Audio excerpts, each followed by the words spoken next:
Welcome, everybody.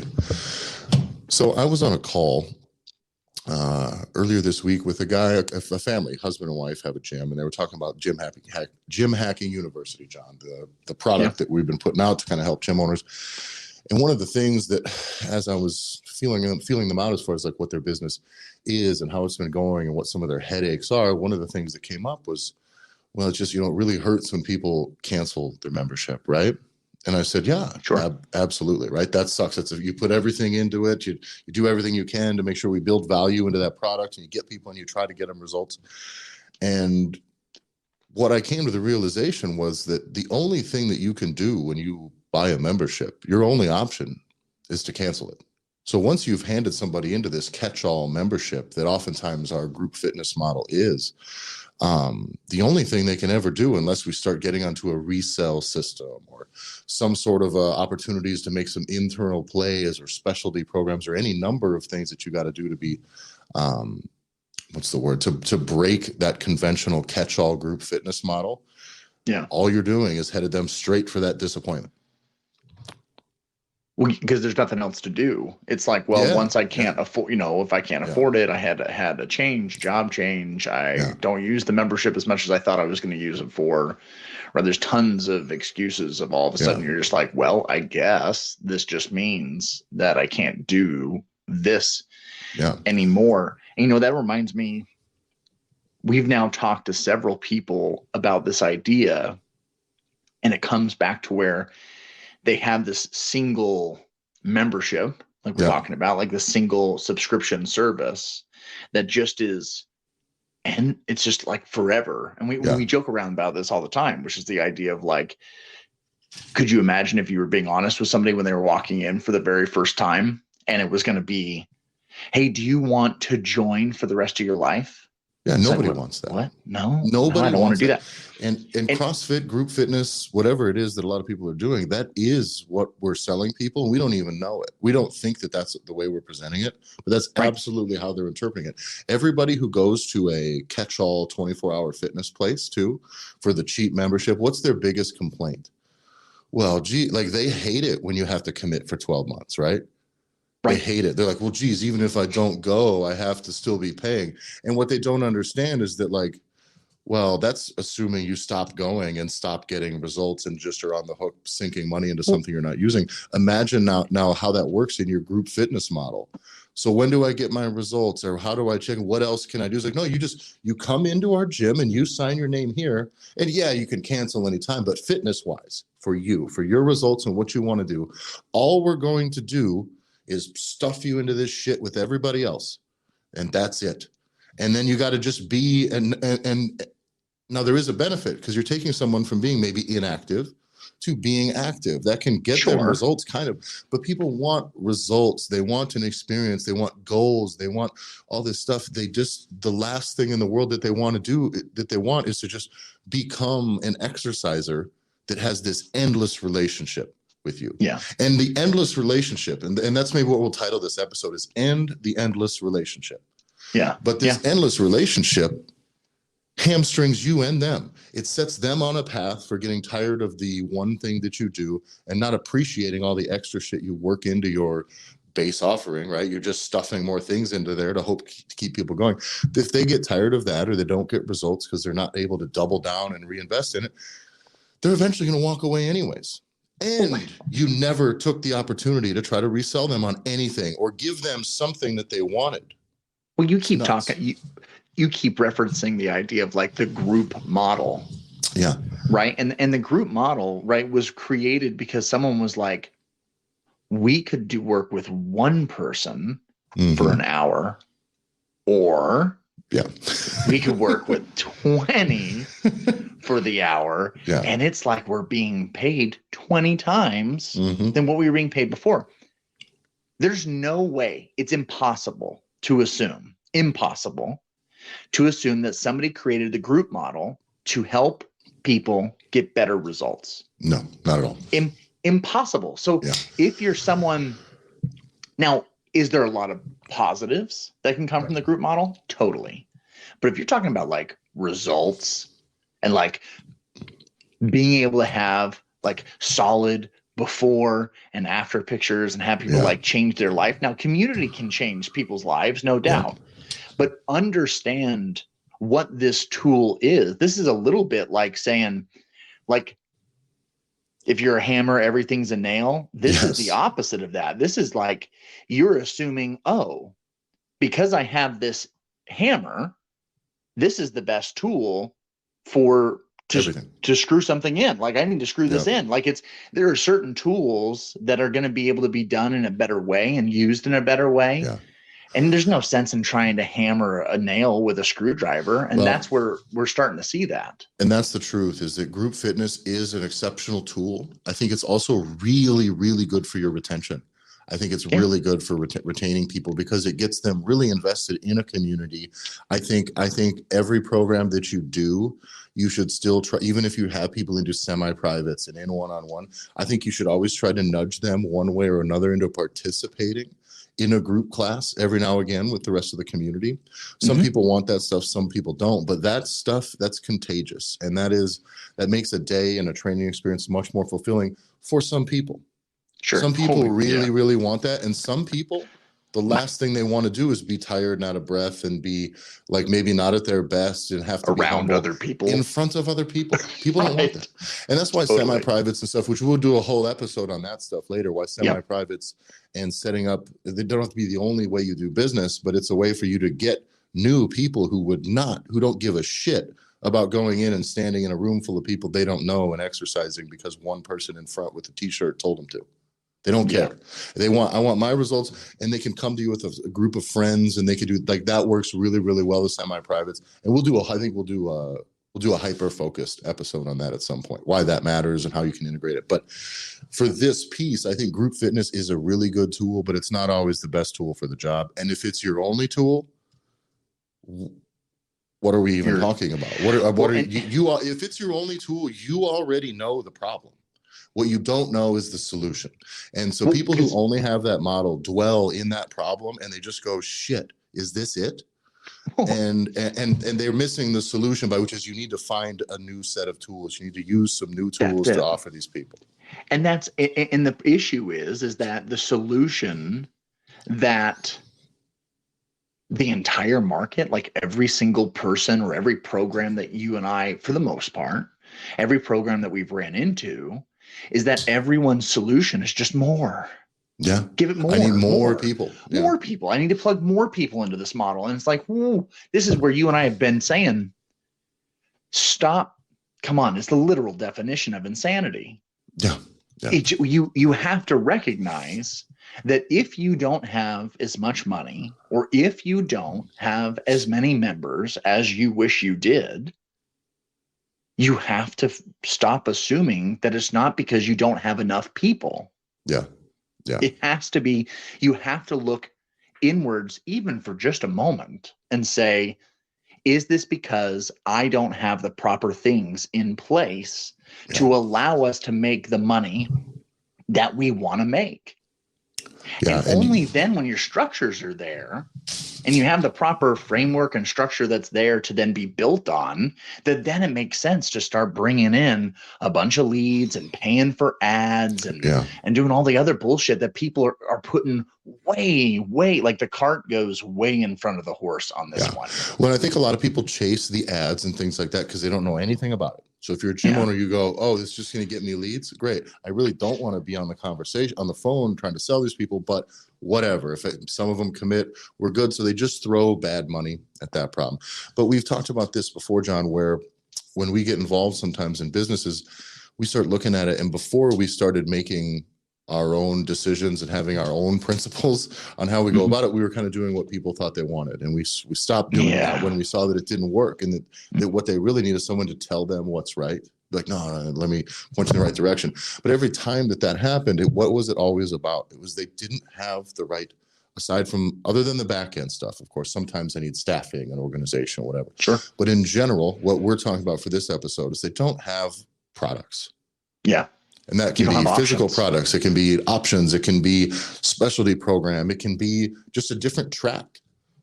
How many paths? Someone walks into your gym and you funnel every person, regardless of need, want, and who they are, into this thing that's just the best fucking thing that you can do because you haven't tried to do anything better. Yeah. And you haven't tried to do anything different. Okay, well, what else do you do? What else could you do? What could you do for them that would get them the results that they want? Think about that. Do that exercise. How would you structure it? How long should it be? There's a piece that, and I'm going to probably miss some of it here, but there's a piece that Alex Hormozy had posted, or it's in his book, $100 Million Offers, right? Yeah. About when trying to come up with products and the way he compares like group fitness classes or regular fitness classes or coaching to liposuction, right? Yeah. And the value, the perceived value is on liposuction, Jesus, $30,000. Whereas fitness, though, it's like, what is it, $130 a month? You'd think it'd be a no-brainer until you start looking at, as a gym owner, you need to understand that what you offer is not the only thing people are thinking of. And the factors that he rolls out into this is things like, all right, well, how much work does a person have to do themselves? How much exertion and effort do they have to do to get their results? What is the perceived likelihood that they're going to get these results? What is the time frame? How long does it take? What is, and so all of those, am I missing? I'm sure I'm missing others, but in the equation, but either way, that's a good start, right? Yeah. And the reason people spend $20,000 on liposuction, because by Sunday, it's a guarantee they're going to have that out of them, right? Yeah. 2 days, no work, no nothing, piece of cake. In the same chapter, he does an example that I love even more, which is helping you with anxiety. And he challenges between doing yoga and then taking Xanax. Yeah. And it was like, there's a reason why. No. Yeah. There's a reason why the pharmaceutical industry is a multi-billion-dollar industry, because it works. Yes. You want to work on yourself. You want to process all your trauma. You want to get all your day-to-day bullshit for the next out. You want to work on years of your life. Every fucked up relationship you've got going in your life. You want to get all this stuff above water, or no. Boy, do I got a pill for you. And by the way, this is while we don't want to push people to the unethical side of that equation when they're coming up with products that have actual value to a client. I'll say this, your group classes have almost no perceived value to someone when they walk in their door, except for they get to become an exerciser for how long? Probably forever. I hope you like it. Yeah, no, and this was something I wanted to touch on. So we were making the mistake of a mentor that helps us with a lot of things in our business, and I had the opportunity to go out to a group thing last month, and work one-on-one with them, and it was great. But one of the things that she has always talked to us about is this concept of people they first have to come for something tangible. Yep. So this needs to be something that is measurable and is achievable and is something as though that they can hold in their hand. And so this is very easy to be able to translate that into fitness. Is going to be weight loss, right? It's going to be like fat loss or pounds lost or whatever those things are. With a time frame. Right. Very important. Now she doesn't touch on that. That's definitely us taking and mixing those pieces in, which is like vital. But she goes, they come for that tangible piece. She calls it crunchy, something that's crunchy or tangible that you can hold. But they don't stay for that. Right? They stay. Correct. Yeah. Because of all of the intangible things that you do in your business or what you provide, because it's the intangible that's that warm, fuzzy community legacy building. I care about people bullshit that actually doesn't pay the bills. Yeah. But that's why people stay. They stay for that piece. I just had this epiphany, John. We as gym owners, I guess not anymore, but what gym owners often do, they get that equation inverted. And that's what happens. We try to sell, guys, we're good. We're better than the other people. You're not going to get hurt. I work extra hard at this and this and that. And like, we have a great community and we have this and this. And like that is what will keep them there. It's important. That is not getting anybody to show up. Nobody gives a fuck. By the way, your community, very often to someone who isn't a member of your gym, nobody wants to join another family. Dude, it's weird. And you kind of look weird. Like everything so it makes it exclusive. So what you need to do is quit flipping this thing, right? We're burying the lead. Exactly. We're saying, no, come get the results. And yes, in the end, will turn you into someone who is a perpetual exerciser, who loves the community and loves this stuff. But I need to deliver some goddamn results, because people do not sit at home and go, man, I'm ready to get off the couch. I want this, I want that. I sure hope I can stand in front of a bunch of fit people who know what's going on, and I have to just deal with that forever in hopes of getting these results that they barely even talk about. And there's no deadline for them to deliver this thing. And if I don't get my results in 3 months, 4 months, 5 months, 6 months, it's just like my fault for not working hard enough. There's no extra, there's like, what else can I do? And one of the things when designing products that you need to be doing is start looking at what are these people's limiting beliefs? What makes them think that they can't get these things accomplished in this amount of time? And then that's how you build your product and your offer in a way that really works. So it's like, okay, well, geez, I have a real hard time with kitchen stuff.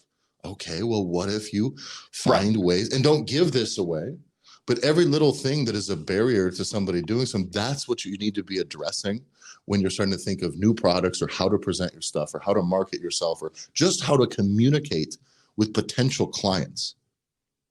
And you touched on it, and we will have to dive into this, Tyler, more, and it's not now, but this is how you actually build a real live high quality program that it delivers results, that is time bound. Like there's a couple of principles that is a framework that can be used and then duplicated for the rest of time in a million different formats, to then be able to just let people crush whatever goals they have, get massive results, and then they want to stay with you.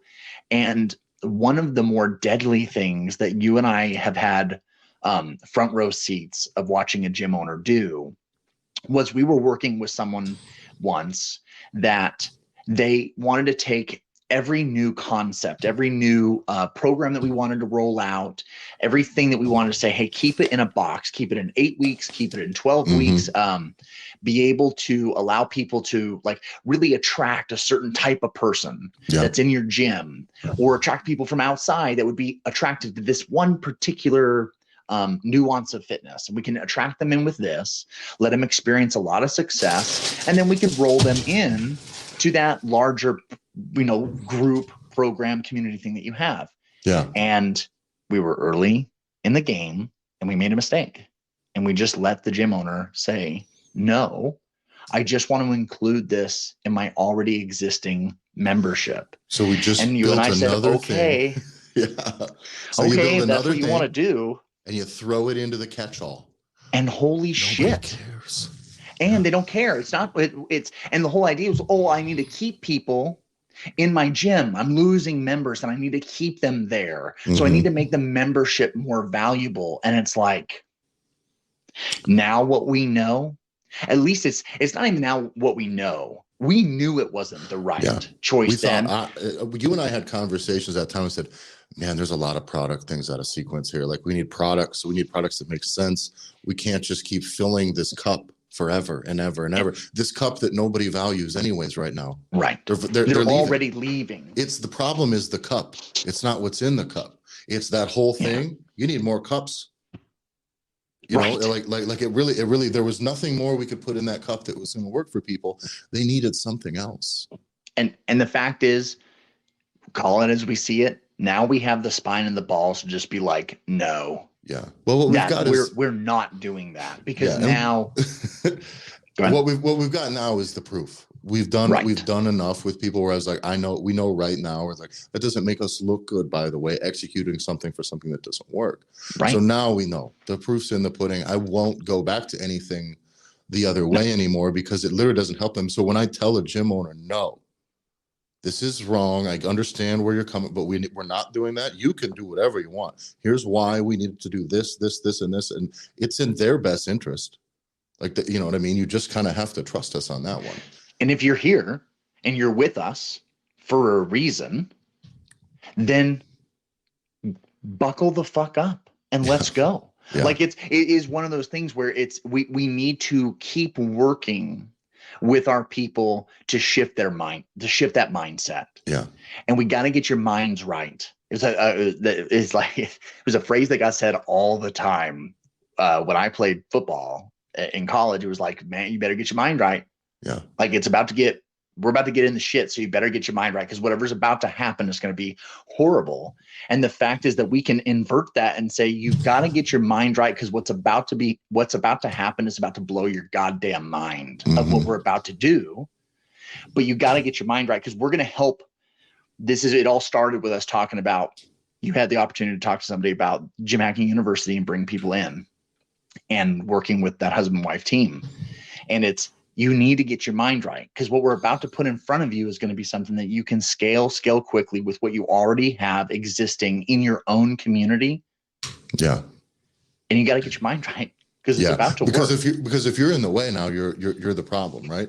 Exactly. And I want to jump back to the product specifically too, John. So when we talk about, one of the other things about when we had clients wanting another catch-all product, well, let me just get this to keep people in, I'll just give it to all my members. There was another mistake that was made in this thing, was that it was not ever given an end date. Don't ever, you already have your group membership thing already exists forever, which makes it like very hard to assign value truthfully to anybody who's going to listen. Right. So that's already really, really difficult. And then now you're going to add something into it, which is an extra task, an extra set of tasks, extra set of costs. It is an added value if they perceive it as such, which they won't, because they didn't have to fucking pay anything for it. So they're going to ignore it. But now most of them will ignore it. Some may really appreciate it, by the way, but most won't, because that's not how human psychology works. Right. And so then what happens is you now have a bunch of new shit you got to do every week forever. You've now committed to this thing. And when you pull it away, the few people who valued it now are going to be not on your team anymore. And they're not going to be stoked. And the last thing you do is give something away for free. Exactly. Because then if you wanted to scale it back, it's like, whoa, we used to get this thing. It's like, well, no, now this costs $400 a month. And it's like, wait, what? So let's do a tale of two programs. A tale of two programs. That's the exact same program, right? Let's do it this way. Let's pretend this is something just we'll know offhand, because my wife's running it with some of her other stuff. But let's imagine you did a 1-month program that is about really hitting it hard, but doing safe. It's high volume, tons and tons and tons of work, but maybe limiting impact, limiting a lot of the compound lifts. It's definitely not fluffy boot camp burpee festival bullshit, but some real deal, like hard driving, results driven stuff for a month. It is a 1-month program to build you momentum starting in the month of January. Analytics before, analytics after, supplement, whatever, right? Just nutrition. But that's a program. Some nutrition guidance if your state allows it, like however you got to build it to make sure that what's the most you can do, that when anybody comes in and goes, I'd like to get started, and like, we'll give them fucking results right now, right? But if I make that exact same program, I can do two things with it. One, I can make that be a part of my intake, and it's free. That's your first month, right? That seems like a great added value, right? Anytime you come in, you get this, and we're going to give you the momentum, and boom, boom, boom, right? You can work it in that way, or you can charge $700 for that first month. $950 with supplements, by the way. Right. If you want to. Right? You could do that. Absolutely. Which one of those two programs is going to actually get the results?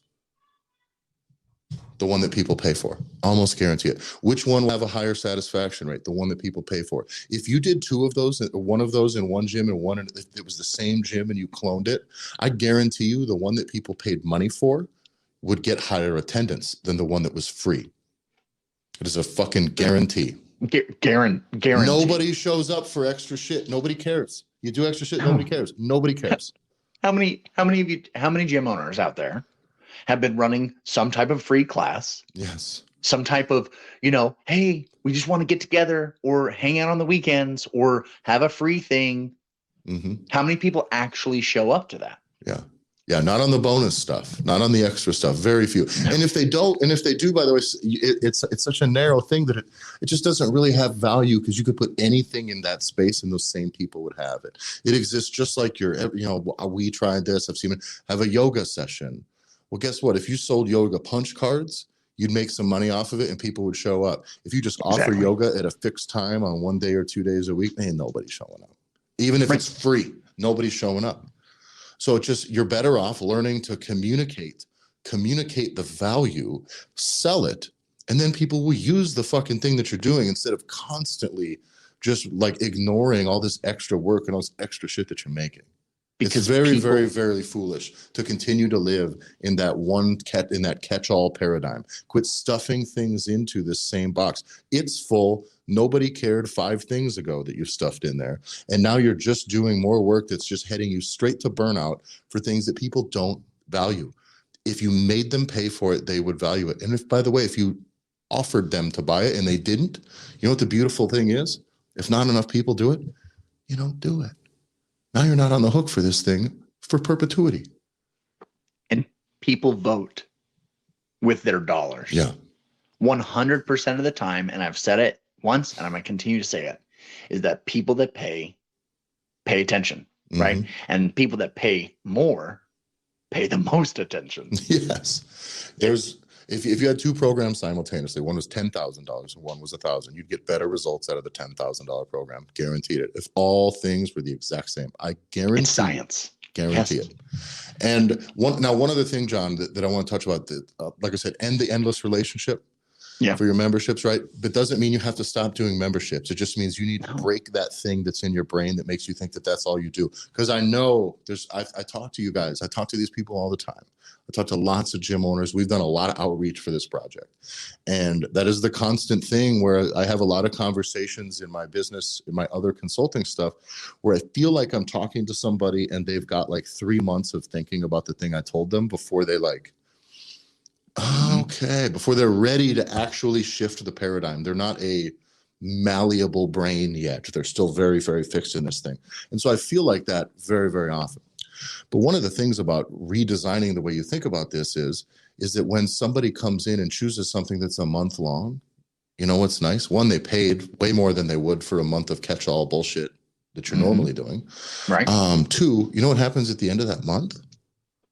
They need something else. It's time to reinvest. What else do you want to do? Well, then you have to start thinking, what do they want? What can I do? What can I charge? How do I do this? And now you have a system of selling, reselling, added value. And every one of these things that I've described now in this last 30 seconds sits above and in addition to the current revenue you're making for your group fitness. All this is fucking bonus money. Every idea that you have along this line is free bonus money because you got to figure out how to staff it, promote it, and then that's it. That's it. And so you just create the thing, sell it, and it just moves. And now you're fine because it's each single thing that you're doing now isn't how do I maintain this for the rest of our existence until it sinks us. There's another psychological thing that you're doing by doing this, which is because you, like you're saying, it's gravy, which is great, but you also are giving your people the opportunity to reinvest in themselves and their fitness. So everybody gets really gung-ho come January, December, right? Going into January every year, because it's like, I'm going to reinvest in myself. New year, new me. I'm going to do this. It's all going to be all about me. Here I go. You can manipulate that. And I heard somebody joking about this the other day. It was the idea where, Cyber Monday, it just takes the fun out of Black Friday. Mm-hmm. And then they're like, but you know who really figured it out was Jeff Bezos, because Amazon created Prime Day. Yeah. And what they did was they just took this concept of being like, hey, this is the day you buy, everybody. And they're like, oh shit, I need to buy stuff today. Because before it was you just bought stuff on Black Friday and you were willing to stab somebody because there was one TV in the Walmart that was off. For you, by the way, not as a gift, which is my favorite thing. Nobody does Black Friday shopping for anybody themselves. Absolutely not. I'm fighting nobody for a 70-inch TV that ain't mine. Yeah, no way.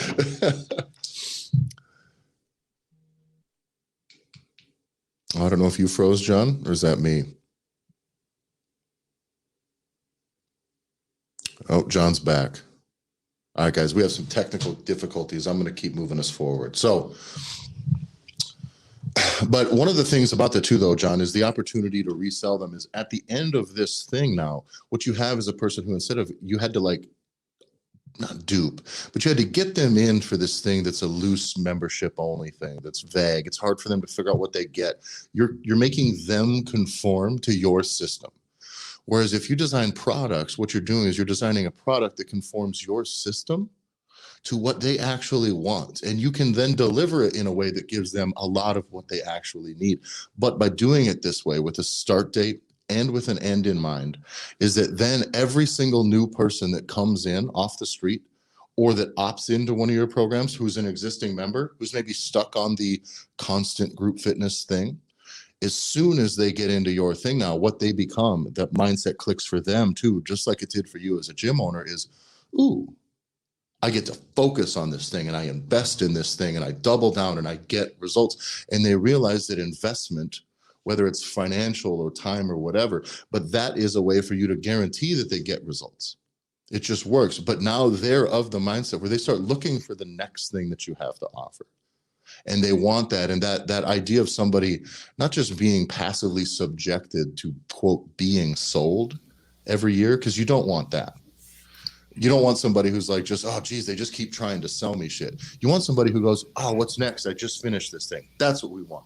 So we don't want to passively sell people or push them around or do any of that stuff. But we really, really want an end date to this thing so that they go, what is next? And what's next costs money. What's next has a start and an end. What's next has a fixed value. What's next, they know exactly what they're getting in return. They know how long it takes. They know what they can hope to put out for effort. They know what it is. And that is a level of specificity that group fitness can never get. And you as a gym owner can receive much, much, much more value financially in return when you're delivering a product of that value to the client. There's one other benefit. And this comes from, we mentioned Hermosi earlier, and this comes directly from him as well. And so this is worth mentioning. When you have someone that psychologically comes to the game, they walk into your gym and they say, I'm ready to invest in myself and I'm ready to spend $600. When you want to move them, so $600 for 30 days or $600 for 6 weeks or whatever you want to break it into, when you move them into that group fitness, what you're already normally going to do, it's now less money. Yeah. The psychological move that is, which is when I'm about to now sell you into my group membership option, which already could be a little expensive compared to Planet Fitness, more than likely. Yeah. It's now, oh, well, I spent $100 a week when I got started with you all, and I can continue for just $49 a week. Yeah. You're like, yes, you know what? That's right. We're so into that. That's exactly what we're going to do. And it's like, it changes everything on top of everything we just talked about. But the psychological effects that this has, that it's, try it. Yeah, try it. Guys, there's nothing manipulative about this. You need to think this through very thoroughly. And I highly recommend that you start looking into that stuff. Think of a product, think of that value proposition we talked about. What do they really want? What are they looking for? What do they think is in the way of them doing it? And what can you do to remove those limiting beliefs for them? Because that's a service. Every limiting belief that you cover is a service. And so that just builds value into this thing that you're offering. So you can design really sweet products that you can sell for money to these people. New membership product, new programs, whatever this is, but you got to end this endless relationship. No more catch-all group fitness being the only thing you do. It should be something you do until the day you decide not to. And you should decide not to only when you have so much other stuff that's so profitable and so much worth your time that it's just like, I just don't want to do the other thing anymore. But there is a place for group fitness. I like it for me. I really do. It still is a piece where, like, every time you get into a space of people and you're training together, it's worth doing. It's a worthwhile experience. It is impactful. You know, the old days, training partners, like back in college football, like those weight room vibes, dude, nothing messes with that. And I think if you can deliver that type of thing in your group fitness, you have a thing that really is an added value to the big picture. But if that's the only thing you have is a great vibe and cool programming and a nice looking, you're completely missing the boat, because nobody gives a shit. What they want is what they want in the time frame that they want it in, and they want all the bullshit that they think is in the way of them getting it out of the way. You put that to bed with them and you can deliver it in a short amount of time. You can charge a lot of damn money for that product. People will be very, very, very happy, and they'll be out of their own way. Because your amazing community will have people stay with you for years. But what fucking good is it if the last time they paid you was 3 years ago? Yeah. Yeah. The last time you spoke to them about what they could do was 3 years ago, because you have a direct example of this. You talk about, we have the opportunity to talk to gym owners. You've talked to people that are in gyms saying, I have athletes I and want to be clients and everywhere. Yeah. I go to this gym and it's great. Like what we do is great, but I just need something more. Like I want to do something more. And it's like, dude, we need to get your gym owner on the phone, because he's going to lose a member that will happily pay him more money. He just doesn't have the opportunity to pay it. This was a piece, and we got to get going here soon, John. Right. So what I want to get to is this. The couple I talked to about this. It was another interesting take on this, is that oftentimes people aren't leaving to go pay less money. And that's going to break your fucking heart as a gym owner. They're leaving to go somewhere that has more money, or some shit that you never even thought that you could do, or that you never even thought about them wanting. Right. And that doesn't mean you got to check all those boxes for that. But what you got to be able to do is give them something. You got to give them something. And they're just, so that's the thing, is these people, they stay in the same place and they only want change. That's it. They only want change. They've only got a membership. The only thing they can do with it is cancel. That's it. So they sit here and they go, well, okay, I keep paying this. Well, how long? Just forever? Okay. And then all they do is sit. The only thing that sits in their head with this membership is, how long am I doing this? I'll do this for this. And it's all they do is start counting down the days. And every reason you give them that's a success is not a thing where it's like, oh, I'm staying here forever. No, that stuff just goes out by the wall, out just was water under the bridge, because the whole value proposition still is catch-all fitness. But you offer them one thing that allows them to focus, to move forward, to reinvest, and it can really change the game. Otherwise, all they're going to do is sit there and look elsewhere. It's the grass is always greener on the other side thing. We don't have any other side. So the other side is not your business. It's someone else's yard. It's someone else's business. And I really mean it. People will leave your gym to spend twice as much money just because it's not the same old bullshit they've been doing.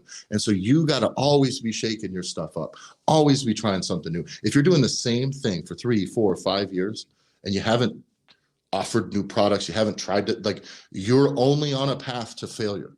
Just like your clients are, who are just in a fitness holding pattern. They're only on a path that is in a direct collision course with failure. Well, Tyler, gym owners are busy. Yes. How in the hell are they? It's not, they've been doing the same thing for 3 years because they don't have, there's no network of gym owners, right?